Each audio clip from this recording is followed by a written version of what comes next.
Hello दोस्तों, हमारी आज की कहानी रोनीता कुंडू जी द्वारा लिखी गई है। सास के साथ मिलकर बार बार अपना काम निकलवा रही थी ननद। फिर भाभी ने भी सिखाया ऐसा सबक। भाभी, मुझे द्वार शिकाई चाहिए, कहो क्या दोगी? आखिर इकलौती ननद हूँ आपकी, रति ने चहकते हुए अपनी नई नवेली भाभी अनु से कहा। सीमा जी, अरे तेरी जो मर्जी मांग लेना, ये दे देगी।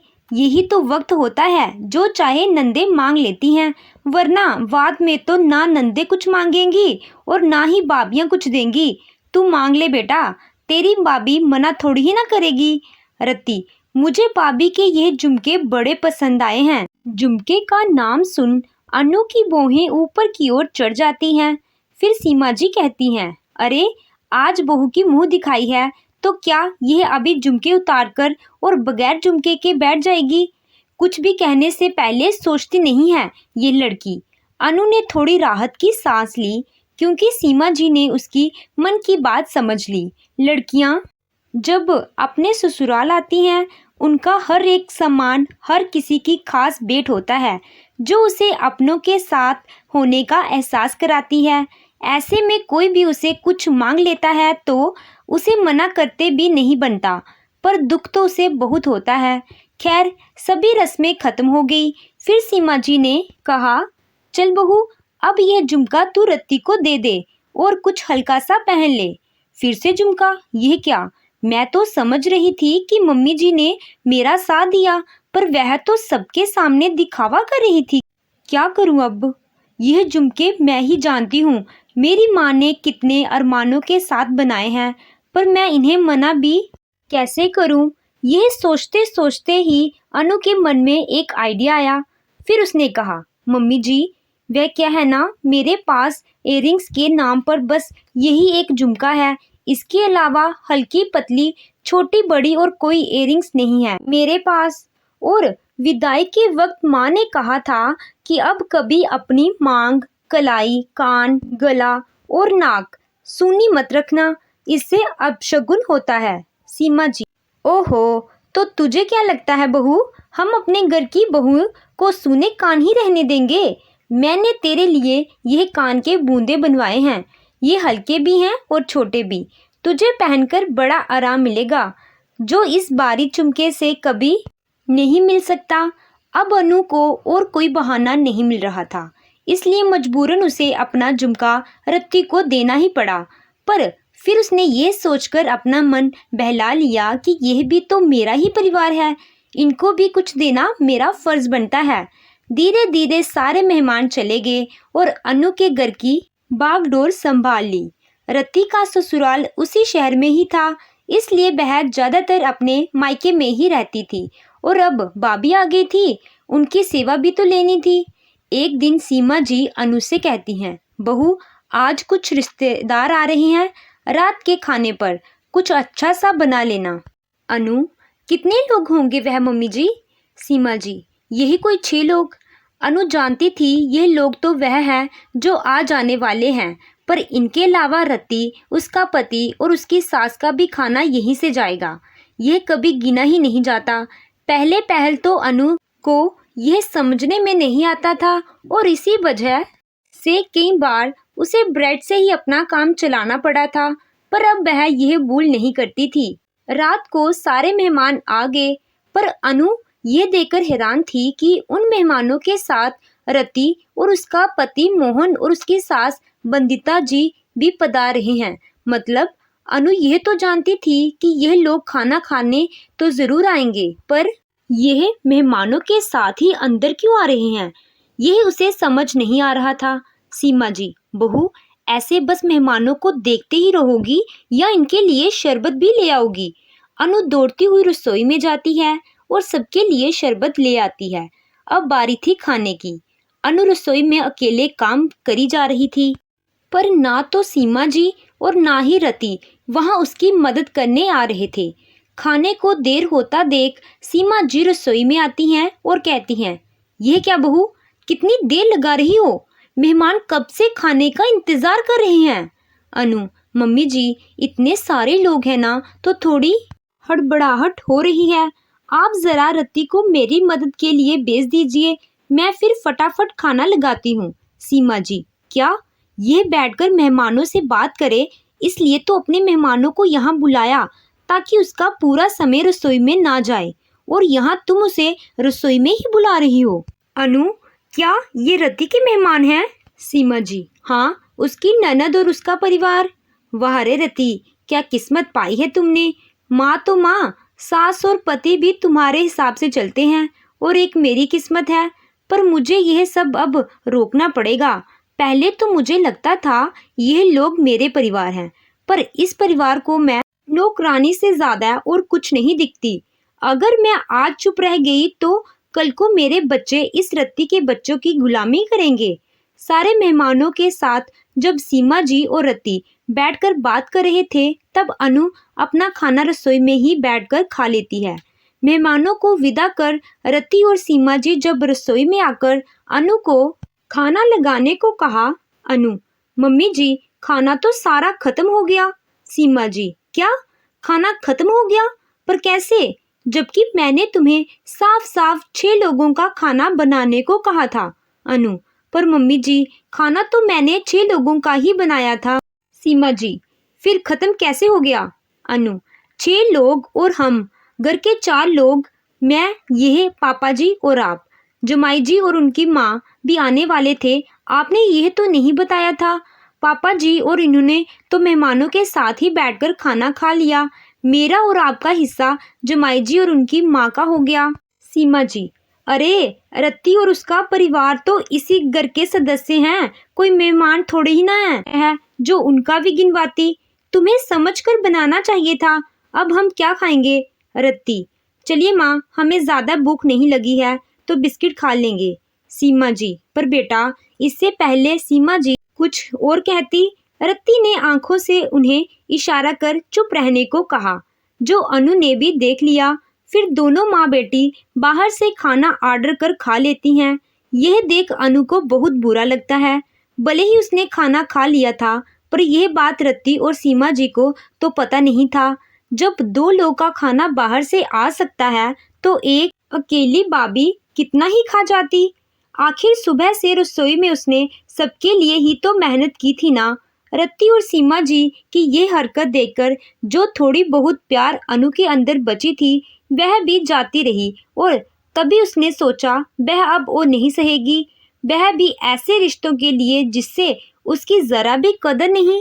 एक दिन सीमा जी जब सुबह उठती हैं तो देखती हैं अनु अपने पति अविनाश के कंधे का सहारा लेते हुए घर के अंदर आ रही है, और उसके एक पैर पर प्लास्टर चढ़ी होती है। सीमा जी घबराते हुए बोली, अरे यह क्या हो गया बहू को?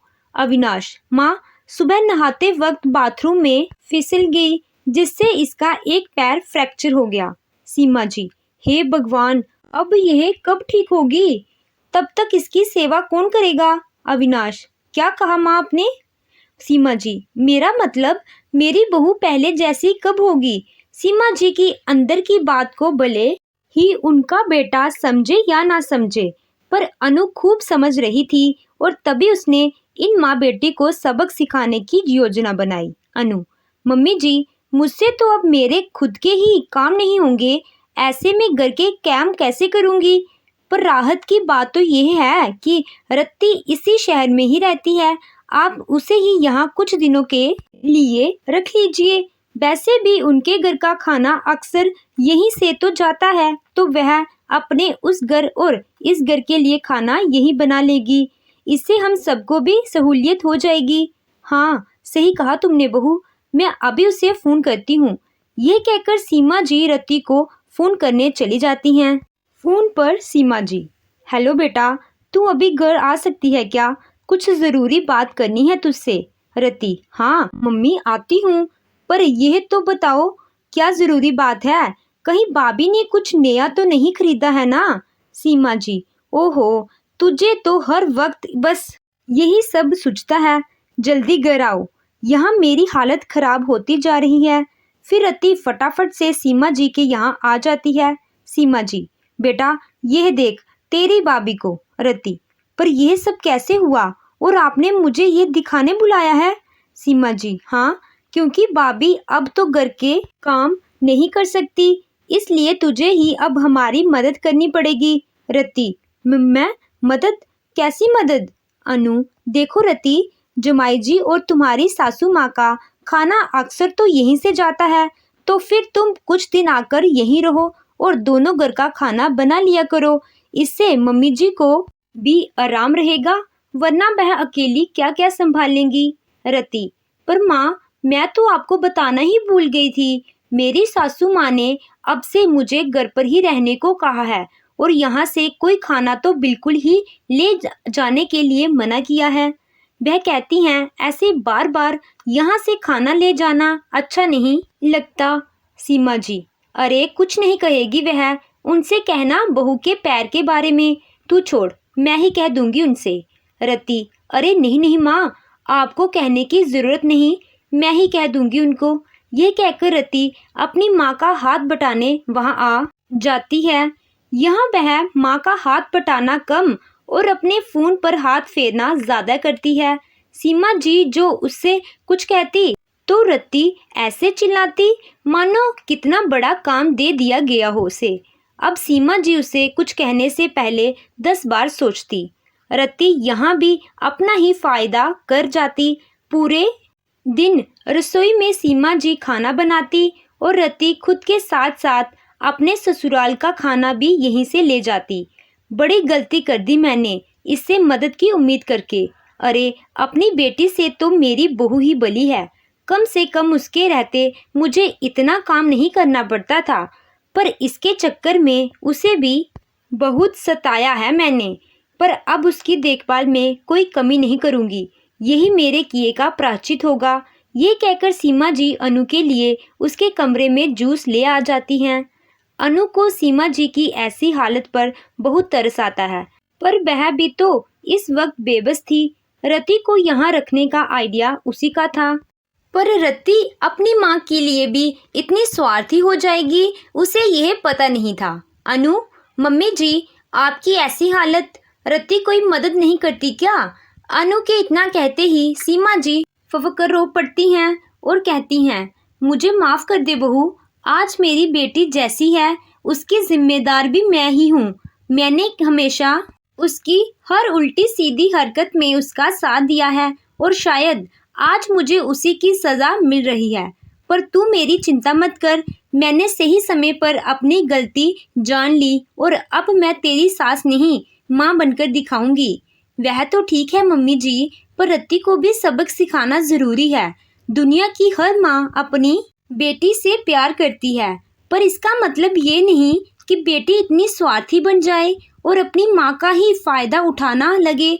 मम्मी जी, आज जो आपने रति को सही पाठ ना पढ़ाया तो आगे भी वह हर रिश्ते को बस अपने स्वार्थ के लिए ही इस्तेमाल करेगी। सीमा जी, तू कह तो ठीक रही है बहू, पर मैं ऐसा क्या करूं जो उसे सबक मिले? अनु, उसे बस यहाँ से मिलने वाली चीज़ें और अपने स्वार्थ से मतलब है ना, तो बस हमें भी वही दिखा दिखाकर उससे ले लेना है। मैं कुछ समझी नहीं बहू, सीमा जी ने अपनी भौहें सिकुड़ते हुए कहा। आप तो बस अब देखते जाइए मम्मी जी, अनु ने इतराते हुए कहा। अगले दिन रति के आने से पहले ही सीमा जी और अनु ने मिलकर रसोई का सारा काम निपटा लिया और खाना बनाकर अनु के कमरे में रख दिया। करीब 11 बजे रति आई तो देखा उसकी माँ रसोई की जगह अपने कमरे में सो रही है। उसने अपनी माँ को जगाते हुए कहा, माँ, आज नाश्ता नहीं बनाया क्या और खाने की भी कोई तैयारी नहीं कर रही हो? आज कोई व्रत है क्या? सीमा जी, बेटा आज पूरी रसोई तुझे ही संभालनी पड़ेगी, मेरी तबीयत ठीक नहीं है। रति, अरे वाह, यह अच्छा है, पहले भाभी और अब आप लोगों ने मुझे समझ क्या रखा है? मैं क्या इस घर की नौकरानी हूँ? सीमा जी, वाह बेटी, मेरी तबीयत खराब है, यह सुनकर भी तुमने एक बार के लिए भी नहीं पूछा कि मुझे क्या हुआ, पर खुद पर जिम्मेदारी पड़ता देख खुद को नौकरानी ज़रूर समझ लिया। अगर इस हिसाब से देखा जाए तो तेरी भाभी भी इस घर की नौकरानी ही हुई। वह ना ही सिर्फ इस घर की बल्कि तेरे ससुराल वालों रिश्तेदारों की भी खातिरदारी करती आई है। पर फिर भी ऐसे शब्द उसके मुंह से मैंने कभी नहीं सुने। तो मैं भी आपके लिए कितना कुछ करती हूँ, आपके लिए शॉपिंग, बाहर खिलाना, जो भाभी नहीं करती, ये सब तो आप भूल गई, रति ने इठलाते हुए कहा। सीमा जी, सही कहा, बचपन से एक माँ अपने बच्चों को अपना हिस्सा काट काट कर खिलाती है ताकि बच्चा एक दिन अपना हिसाब गिन सके। जा बेटी, अपने घर जा और अब वहाँ की जिम्मेदारी उठा। इस घर में अब तभी आना जब खुद को पूरी तरह बदल लो। यहाँ अब बस अपनों से मिलने आना, बिना कोई स्वार्थ लिए। रति, हाँ जाती हूँ। सीधे सीधे क्यों नहीं कहती कि अब यहाँ कभी मत आना? नहीं आऊंगी। मैं भी देखती हूँ खुद की बेटी से ज्यादा वह प्यारी कैसे प्यार देगी। जब भाभी परेशान करे, भूल से भी मेरे पास मत आना। सीमा जी, बेटी, तेरी जगह अगर और कोई होती तो ये समझती कि मैं तुझे यहाँ आने से रोक नहीं रही, बल्कि सुधरने को कह रही हूँ। पर तू इससे ज्यादा सोच या समझ नहीं सकती। एक और बात, अपनी भाभी से जो तूने द्वार शेकाई पर उसके झुमके लिए थे, वह उसे लौटा देना। रति, माँ, अब क्या एक ही चीज का हिसाब करोगी? फिर तो मैंने भी बहुत सारी चीजें आपको दी हैं, वह सब मुझे भी वापस चाहिए। सीमा जी, हाँ जानती थी कि तू ऐसा ही कहेगी, इसलिए तेरा दिया हुआ सारा सामान उधर रखा है, ले जा। रति की बोलती अब बिल्कुल ही बंद हो जाती है और वह मुंह झुकाकर वहां से जाने लगती है कि तभी उसकी नजर अनु पर पड़ती है। वह दौड़कर अनु के पास जाकर कहती है, भाभी, अब तो बड़ा मजा आ रहा होगा ना? हम माँ बेटी को अलग करके कलेजे में ठंडक पड़ रही होगी ना? मैं जानती हूँ तुम्ही ने माँ के कान भरे होंगे, पर याद रखना, बहू चाहे कितनी भी कोशिश कर ले, वह कभी बेटी नहीं बन सकती। अनु, रति, बस तुम्हारी इसी सोच ने ना तो तुम्हें इस घर का रहने दिया और ना कभी अपने ससुराल की होने देगी। मेरी बात मानो और अपनी सोच को बदलो, देखना गृहस्थी कितनी अच्छी चलेगी। रति, बस भाभी, अपना ज्ञान अपने पास रखो। अब से मैं इस घर में कभी नहीं आऊंगी और ना ही यहाँ किसी से मेरा कोई रिश्ता होगा। ये कहकर रति गुस्से में वहां से चली जाती है। पहले तो वह बात बात पर अपने पति और सास पर, अपने मायके वालों के नाम पर बड़ा रोब दिखाती थी, पर काम ना भी करे तो खाना उसके मायके से आ जाता था, इसलिए उसे ससुराल में कोई कुछ भी नहीं कहता था।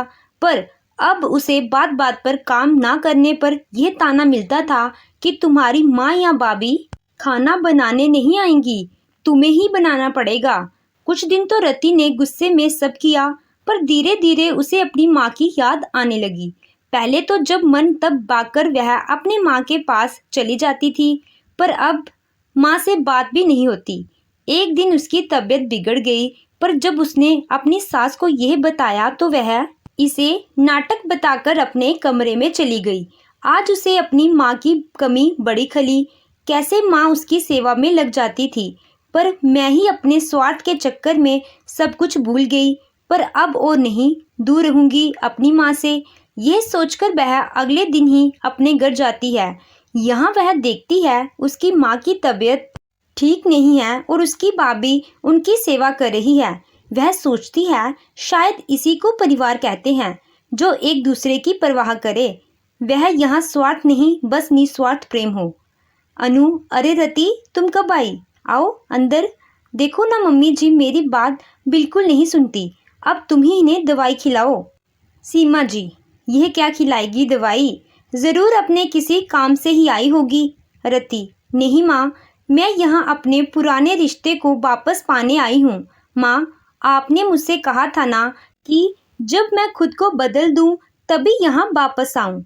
उस दिन तो मैं आपकी बात का मतलब नहीं समझ पाई थी, पर आज उस बात का सही मतलब समझकर यहाँ आई हूँ।